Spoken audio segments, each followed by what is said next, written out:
सभी प्रिय साधकों को नमस्कार। साधकों, क्या आपने कभी सोचा है कि आपके भीतर एक ऐसी शक्ति सो रही है जिसे जगाने पर पूरा ब्रह्मांड आपके सामने खुल सकता है। यह शक्ति है कुंडलिनी, जो रीढ़ की हड्डी के मूलाधार में सर्पाकार लिपटी हुई छुपी है। कहा जाता है, जब यह शक्ति जागती है तो साधक सिर्फ इंसान नहीं रहता, वह देवत्व की ओर बढ़ने लगता है। परंतु यह मार्ग आसान नहीं है, क्योंकि कुंडलिनी जागरण के बाद साधक के साथ जो होता है वह सच आज तक कोई पूरी तरह नहीं बता पाया। कुंडलिनी जागरण का पहला आह्वान जब साधक साधना की गहराई में प्रवेश करता है, तब अचानक उसके भीतर हल्की हल्की विद्युत तरंगे उठने लगती हैं। शरीर कभी गर्म हो जाता है, कभी ठंडा। ध्यान में अचानक तेज रोशनी दिखती है, कभी किसी अज्ञात ध्वनि की गूंज सुनाई देती है। यही है कुंडलिनी का पहला संकेत। परंतु साधक यहां भ्रमित हो जाता है। क्या यह मात्र कल्पना है या सचमुच उसके भीतर कोई सुप्त ऊर्जा सक्रिय होने लगी है? शास्त्रों में भी इसका वर्णन है। योग वशिष्ठ, हठ योग, प्रदीपिका और तंत्र ग्रंथों में कहा गया है कि कुंडलिनी जब जागृत होती है तो साधक का समस्त जीवन उलट पुलट हो जाता है। उसकी पुरानी पहचान, उसका अहंकार, उसकी इच्छाएं सब धीरे धीरे टूटने लगती हैं। यानी साधक अब पुराना नहीं रहता। उसकी सोच, उसका व्यवहार और उसका अनुभव पूरी तरह बदलने लगता है। चलिए जानते हैं शरीर में होने वाले परिवर्तन। कुंडलिनी जागरण के बाद साधक को सबसे पहले अपने शरीर में अद्भुत हलचल महसूस होती है। रीढ़ की हड्डी में कंपन, भौहों के बीच दबाव, आज्ञा चक्र सक्रिय होना, अचानक तेज प्यास या भूख का कम हो जाना, नींद का टूटना और रात रात भर दिव्य विचारों में खो जाना, हृदय गति का अचानक तेज या धीमा होना, यह सब साधारण लक्षण नहीं बल्कि दिव्य ऊर्जा के प्रवाह के संकेत हैं। जागरण के बाद साधक का मन अब पुराना नहीं रहता। अचानक पुराने मित्र, रिश्तेदार और दुनिया के आकर्षण फीके लगने लगते हैं। भीतर से एक पुकार सुनाई देती है कि तुम्हारा मार्ग अब सांसारिक नहीं, दिव्य है। कभी अचानक रोना आता है, कभी हंसी फूट पड़ती है, कभी लगता है पूरी दुनिया माया है, तो कभी लगता है कि हर जगह ईश्वर है। यह द्वंद्व साधक को तोड़ता भी है और बनाता भी है।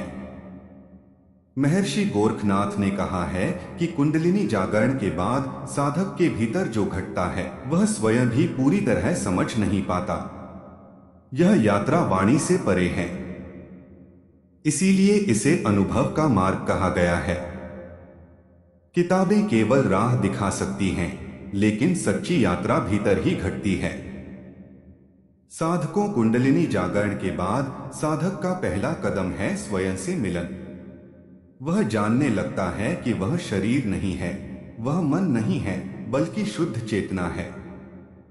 यही कुंडलिनी की सच्ची शुरुआत है। ध्यान में प्रकाश का फूटना, अनाहत नाद की ध्वनि सुनाई देना, शिव या शक्ति के दिव्य दर्शन होना, भविष्य की झलक मिलना, ये सभी अनुभव कुंडलिनी जागरण के दौरान होते हैं। परंतु यह यात्रा केवल दिव्य नहीं होती। जब कुंडलिनी अचानक तीव्र होती है तो असहनीय कठिनाइयां भी आती हैं। रीढ़ में जलन, सिर में भारीपन, अनिद्रा, चिड़चिड़ापन, भयावह दृश्य, छायाओं का आभास, यह सब शुद्धि की प्रक्रिया है। साधक यहां डगमगाता है। कई बार साधना छोड़ देने का विचार भी आता है, लेकिन जो साधक धैर्य रखता है वही अगले द्वार तक पहुंचता है। कुंडलिनी की यात्रा मूलाधार से शुरू होती है। मूलाधार चक्र शरीर की जड़ है। यहां कुंडलिनी सुप्त अवस्था में रहती है। जब साधक साधना करता है तो यहां कंपन उठता है। पैरों में झंझनाहट, शरीर में भारीपन, धरती से जुड़ाव का अनुभव होता है। यदि यहाँ भय और असुरक्षा अधिक है तो साधक को गुस्सा और डर सताने लगता है।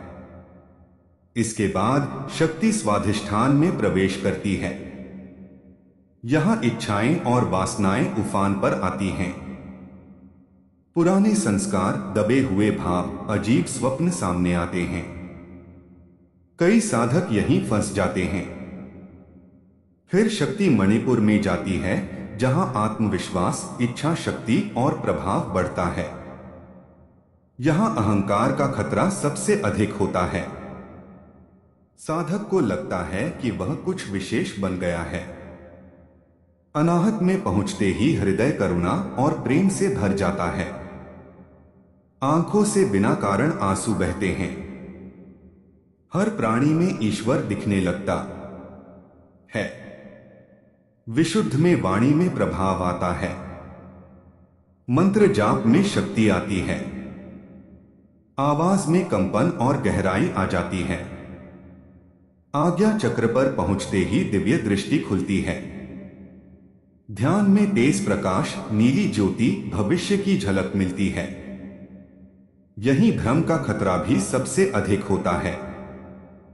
कई साधक झूठे दर्शन में उलझ जाते हैं। अंत में सहस्रार, यहां अहंकार पूरी तरह गल जाता है। भीतर अमृत धारा का अनुभव होता है। साधक शांति और ब्रह्मानंद में डूब जाता है। यह यात्रा मनुष्य को देवत्व की ओर ले जाती है। परंतु हर चक्र एक परीक्षा है। जो पास करता है वही आगे बढ़ता है। जैसे जैसे कुंडलिनी ऊपर उठती है, साधक का सबसे बड़ा संघर्ष मन से होता है। कभी गहरी शांति तो कभी असीम बेचैनी। कभी लगता है सब छोड़ दूं, कभी लगता है संसार व्यर्थ है। अहंकार टूटता है तो दर्द होता है। भावनाएं उफान पर आती हैं। डरावने दृश्य, अजीब आवाजें, अकेलापन, समाज से दूरी, यह सब परीक्षाएं हैं। कई साधक यही हार मान लेते हैं। ऊर्जा असंतुलन से शरीर में कंपन, सिर में दबाव, चक्कर आने लगते हैं।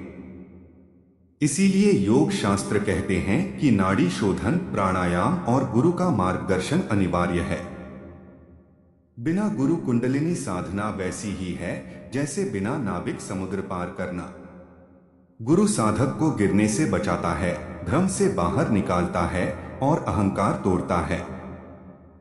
जो साधक गुरु के चरणों में समर्पण करता है वही इस अग्नि को अमृत में बदल पाता है। कुंडलिनी जागरण के बाद साधक को दिव्य ज्ञान की प्राप्ति होती है। उसे सत्य और असत्य का भेद स्वयं समझ आने लगता है। ध्यान में समाधि का अनुभव होता है। दिव्य दृष्टि खुलती है। आत्मचिकित्सा की शक्ति जागती है। वाणी में प्रभाव आता है। आभामंडल प्रकट होता है। शास्त्रों में अष्ट सिद्धियों का वर्णन है: अणिमा, महिमा, लघिमा, गरिमा, प्राप्ति, प्राकाम्य, ईशित, वशित। लेकिन संत कहते हैं कि इन सिद्धियों में उलझ जाना साधना की सबसे बड़ी भूल है। असली उद्देश्य मोक्ष है। कुंडलिनी जागरण के बाद मृत्यु का भय मिट जाता है। मोह और वासना धीरे धीरे गल जाते हैं। साधक जान लेता है कि वह शरीर नहीं, शुद्ध आत्मा है। अंत में उसे ईश्वर का साक्षात्कार होता है। वह द्वैत से ऊपर उठकर अद्वैत में प्रवेश करता है। वह कह उठता है, अहं ब्रह्मास्मि। यही कुंडलिनी साधना का परम सत्य है। यह यात्रा शक्ति पाने की नहीं, स्वयं को खोकर ईश्वर में विलय होने की यात्रा है।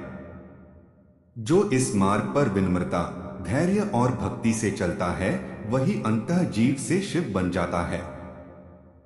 हर हर महादेव। ओम नमः शिवाय।